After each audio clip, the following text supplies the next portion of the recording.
trapped inside a massive air pocket. It's cold, very cold.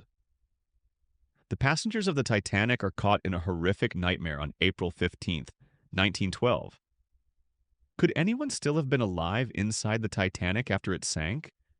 And inside, did they know what they were about to experience? It's just after 2:20 a.m.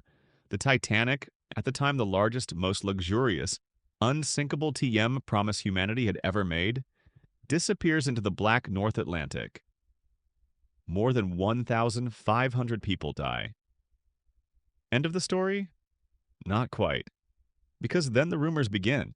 The kind of rumors where your brain says, please no, and your inner true crime fan says, yes, tell me more. Eyewitnesses report dull, thudding sounds coming from the depths. No explosions like in an action movie. More like an unhealthy whump. Historians and engineers say this isn't just a sailor's tale. To understand why, we have to go back, way back, to a ship that was impressively large and impressively optimistic in its design. The RMS Titanic, 269 meters long, 46,000 tons, over 2,200 people on board. A floating luxury hotel with chandeliers, baths, and 15 watertight bulkheads.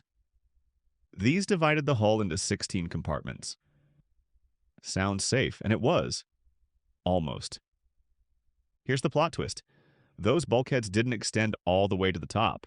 They were open at the top. Why? First, freedom of movement. Otherwise, the ship's interior would have felt like an IKEA shelf without instructions. Second, technology. The bulkheads had heavy sliding doors, centrally controlled. Bigger means heavier, and heavier means they work worse under pressure. Safety versus comfort. The choice?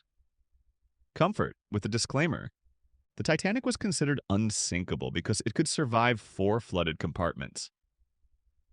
Unfortunately, the iceberg tore open 6. 6! Water poured in like into a gigantic ice cube tray. Compartment by compartment. The death struggle lasted 2 hours and 40 minutes. No bang, no quick ending. Horror in slow motion. And now imagine this. Imagine a person. Let's call them Thomas. A fireman. No leading role in the movie, no violin soundtrack. Thomas works down below, near the stern and deep in the belly of the ship. Where it's loud, hot, and where no one parks lifeboats. Thomas doesn't feel the impact as drama. And then above him, people are walking the deck saying things like, probably nothing serious. Thomas keeps working, like about 100 other men down there.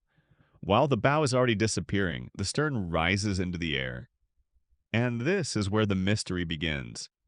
Because where water doesn't reach immediately, air remains trapped. A massive air pocket. Hope in gaseous form.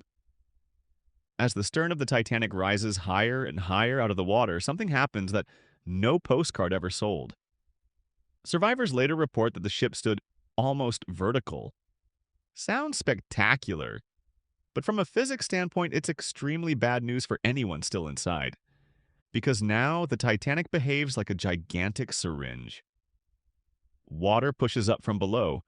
Air is forced upward, into the stern. In engine rooms, coal bunkers, and storage compartments, that air can't escape immediately. The result? A massive air pocket.